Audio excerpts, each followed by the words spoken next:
안녕하세요. 한 주 잘 보내고 계시죠? 네, 오늘은 신약 파노라마 8주차 8번째 시간으로 고린도 전서와 후서에 대해서 살펴보도록 하겠습니다. 고린도 전서 후서는 바울이 고린도 교회에 보낸 편지입니다. 그러면 고린도 교회가 있는 이 고린도는 어느 지방의 도시일까요?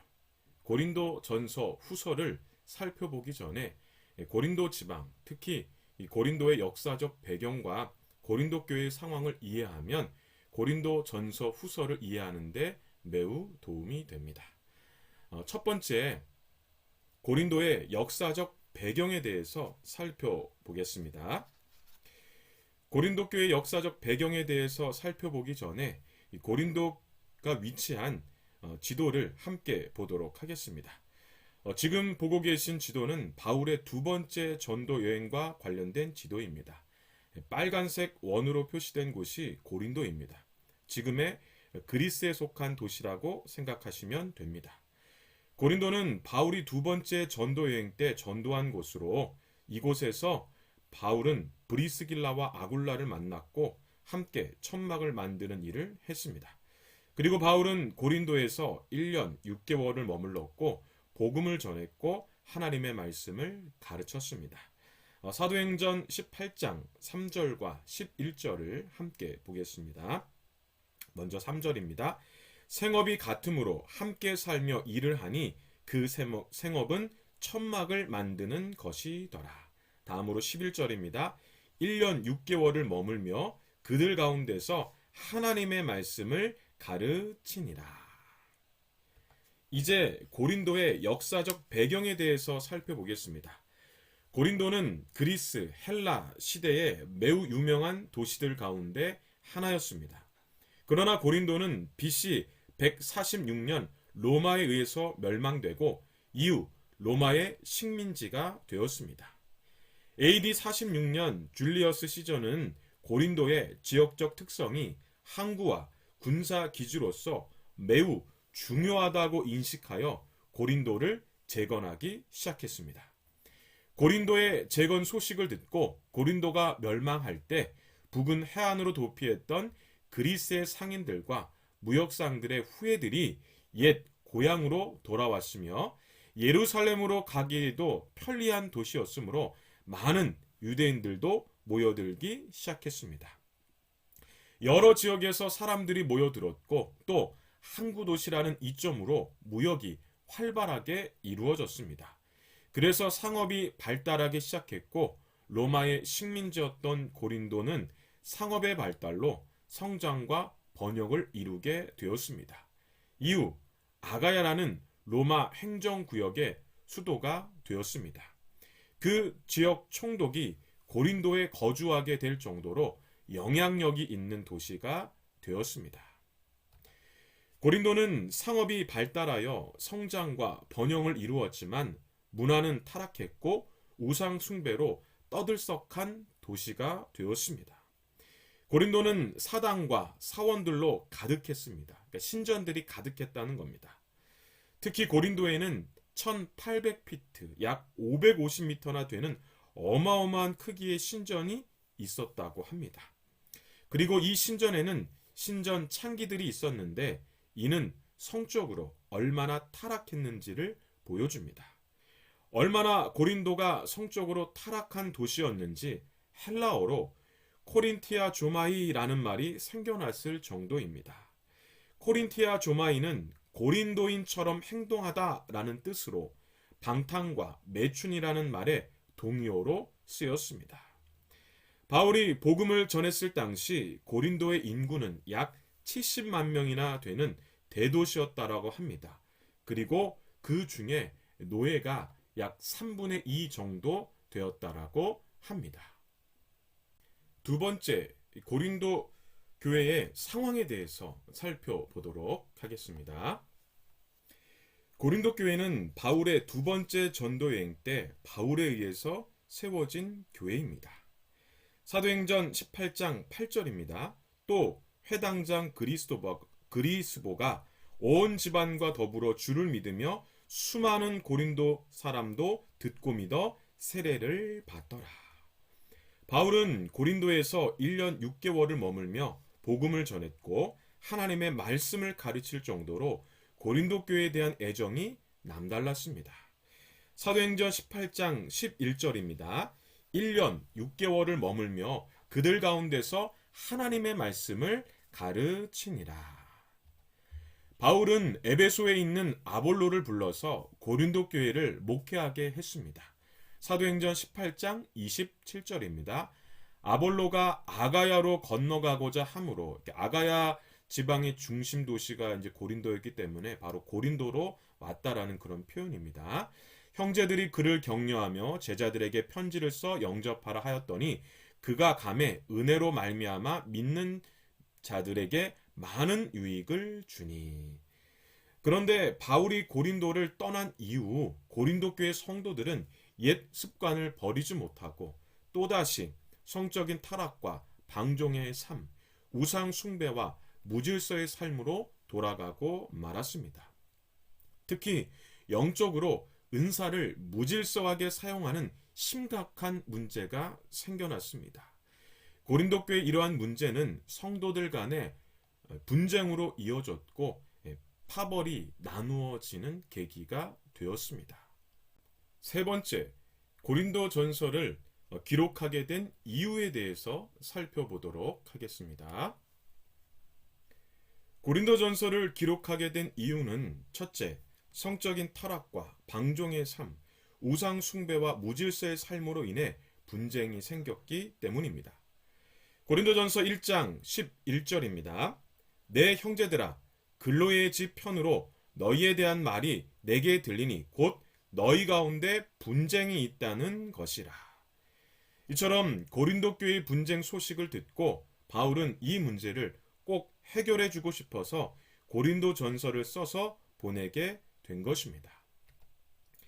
둘째, 성적인 타락과 방종의 삶, 우상 숭배와 무질서의 삶 등 고린도 교회 성도들이 자신들이 안고 있는 문제에 대한 조언을 구하기 위해서 바울에게 편지를 보냈기 때문입니다. 고린도전서 16장 17절입니다. 내가 스데바네와 브드나도와 아가이고가 온 것을 기뻐하노니 그들이 너희의 부족한 것을 채웠음이라. 스데바네와 브드나도와 아가이고는 고린도 교회 성도들을 대표하여 고린도 교회 성도들이 안고 있는 문제에 대한 조언을 구하기 위해서 편지를 들고 바울을 찾아갔습니다.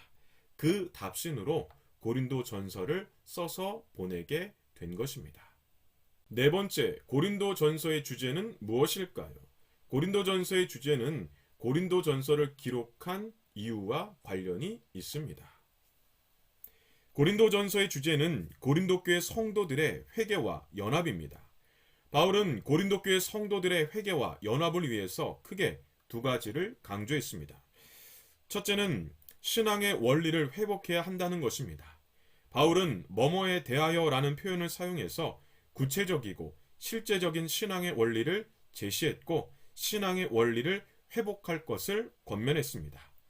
참고로 고린도전서 7장 1절에 너희가 쓴 문제에 대하여, 또 고린도전서 7장 25절에 처녀에 대하여, 고린도전서 8장 1절에 우상의 제물에 대하여, 고린도전서 12장 1절에 형제들아 신령한 것에 대하여, 고린도전서 16장 1절에 성도들을 위하는 연보에 관하여라는 표현이 있는데 이런 표현을 통해서 매우 구체적이고 실제적인 신앙의 원리를 제시했습니다.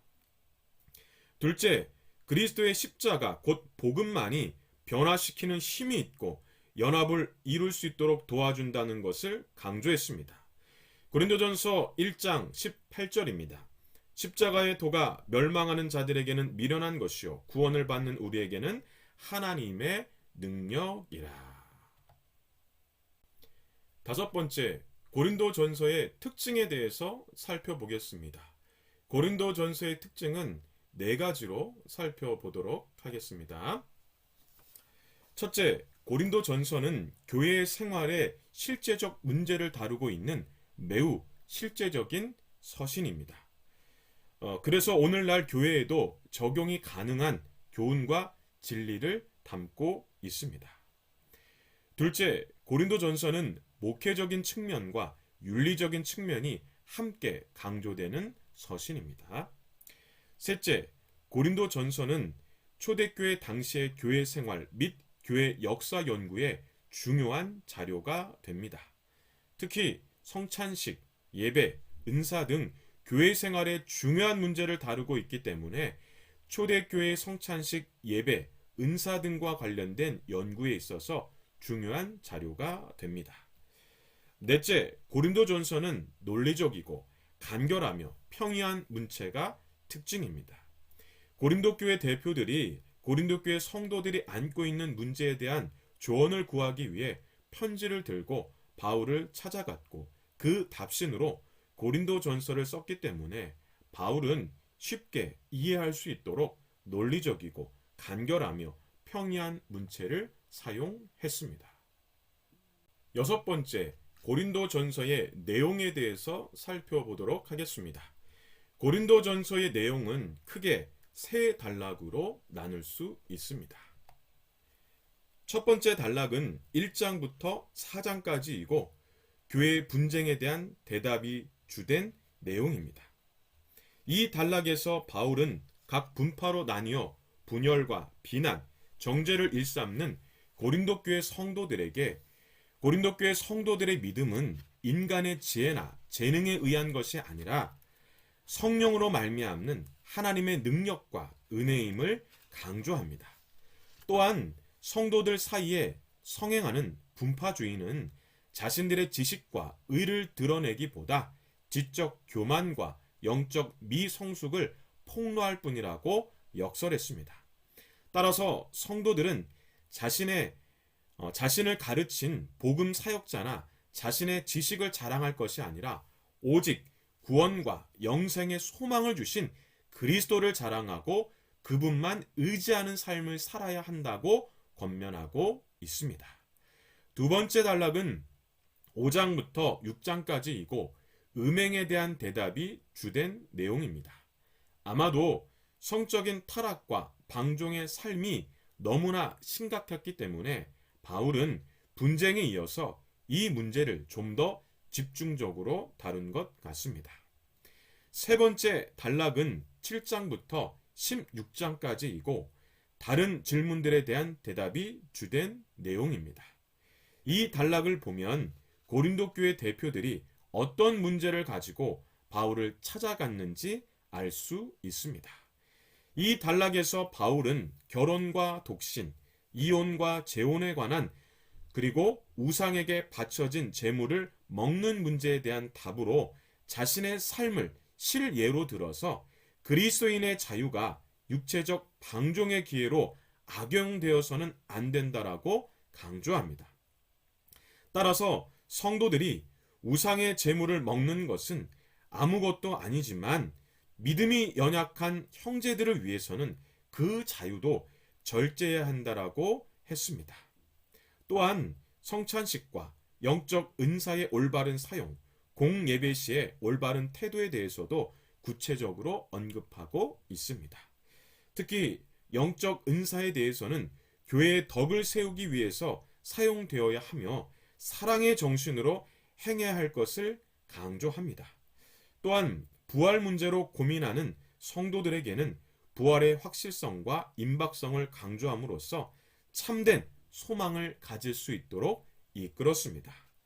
바울은 예루살렘 성도들을 구제하기 위한 복음의 필요성도 역설한 이후에 여러 가지 권면과 인사로 고린도 전서를 마쳤습니다. 지금까지 고린도 전서에 대해서 살펴보았는데 이제부터는 고린도 후서에 대해서 살펴보도록 하겠습니다. 일곱 번째, 고린도 후서를 기록하게 된 이유에 대해서 살펴보도록 하겠습니다.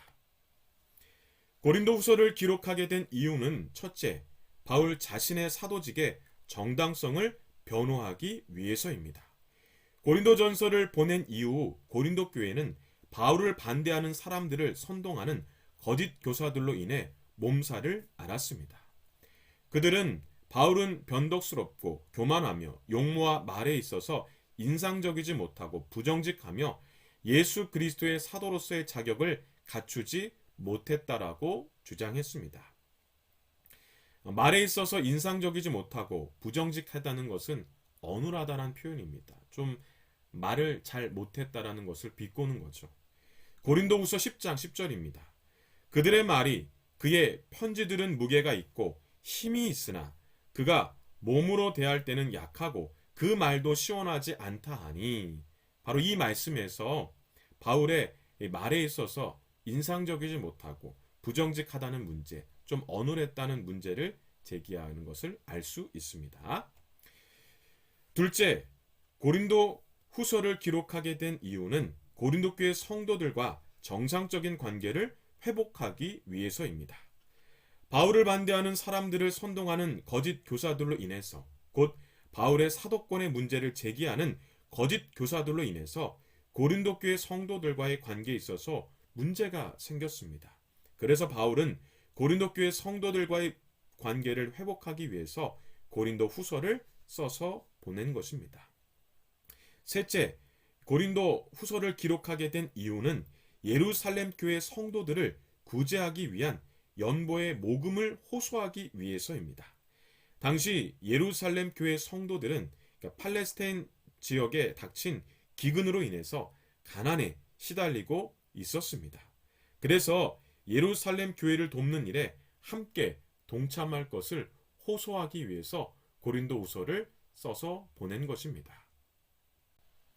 여덟 번째, 고린도 후서의 주제에 대해서 살펴보도록 하겠습니다. 고린도 후서의 주제는 고린도 후서를 쓴 이유와 관련이 있습니다. 고린도 후서의 주제는 바울의 사도권 변호입니다. 바울은 고린도 후서에서 자신의 행동과 성품, 예수 그리스도의 사도로서의 부르심에 대해서 변호했습니다. 특히 10장부터 13장에서 사도권 변호가 두드러지게 나타납니다. 고린도후서 11장 4절에서는 바울의 사도권을 부정하는 거짓 교사들은 거짓 복음을 전파하는 자들이라고 하면서 이러한 거짓 복음을 받아들이는 고린도 교회 성도들을 책망했습니다. 고린도후서 11장 4절입니다. 만일 누가 가서 우리가 전파하지 아니한 다른 예수를 전파하거나 혹은 너희가 받지 아니한 다른 영을 받게 하거나 혹은 너희가 받지 아니한 다른 복음을 받게 할 때에는 너희가 잘 용납하는구나. 그러니까 바울은 다른 복음은 잘 받아들이면서 진짜 복음은 받아들이지 않는다라고, 그러니까 거짓 교사들 때문에 이런 일이 있다라는 것을 책망하고 있는 것입니다. 아홉 번째, 고린도 후서의 특징에 대해서 살펴보도록 하겠습니다. 고린도 후서의 특징은 5가지로 살펴보겠습니다. 첫째, 고린도 후서는 바울의 자서전적 성격이 강한 서신입니다. 바울이 사도권을 변호하기 위해서 고린도 후서를 썼기 때문에 자신은 어떤 사람이고 어떻게 살아왔는지를 기술할 수밖에 없었습니다. 둘째, 고린도 전서에 비해서 감정적 표현이 강하고 개인적인 고난을 특히 강조합니다. 이러한 특징도 자서전적 성격과 관련이 있습니다. 셋째, 고린도 후서는 사도를 화목하게 하는 직분으로 또 그리스도를 대신할 사신으로 소개하고 있습니다. 넷째, 고린도 후서는 신약시대 축도의 기본 모형을 제시합니다. 특히 삼위일체 사상을 담은 축도의 기본 모형을 제시합니다. 고린도 후서 13장 13절입니다. 주 예수 그리스도의 은혜와 하나님의 사랑과 성령의 교통하심이 너희 무리와 함께 있을지어다. 다섯 번째, 고린도 후서는 바울이 본 환상과 계시에 대한 언급이 있습니다. 또 셋째 하늘에 대한 체험을 언급하는데 셋째 하늘은 천국, 하나님의 나라를 의미합니다. 고린도후서 12장 1절에서 4절입니다. 무익하나마 내가 부득불 자랑하노니 주의 환상과 계시를 말하리라. 내가 그리스도 안에 있는 한 사람을 아노니 그는 14년 전에 셋째 하늘에 이끌려 간 자라.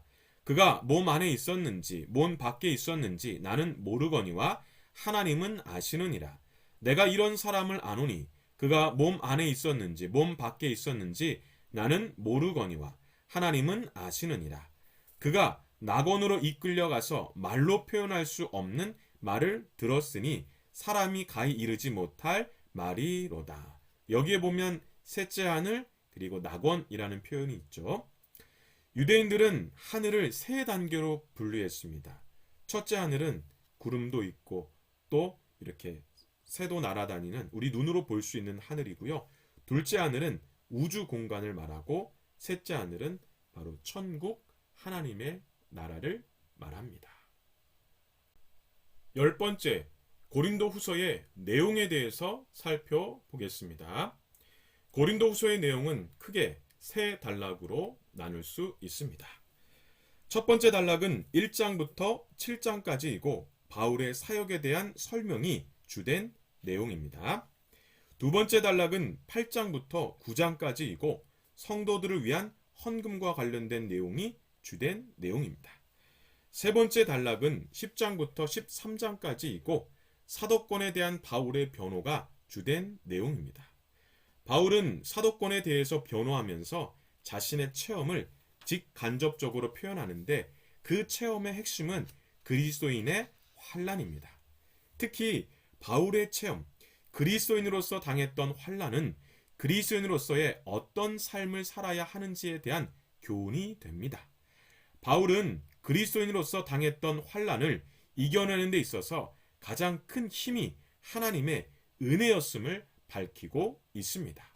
고린도후서 12장 9절입니다.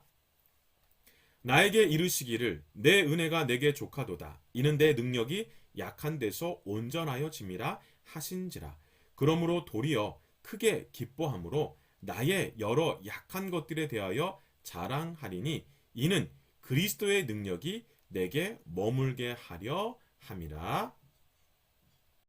11번째, 이제 마지막으로 고린도 전서와 후서를 통해서 살펴본 그 결과, 결론이 무엇인지 한번 좀 살펴보도록 하겠습니다.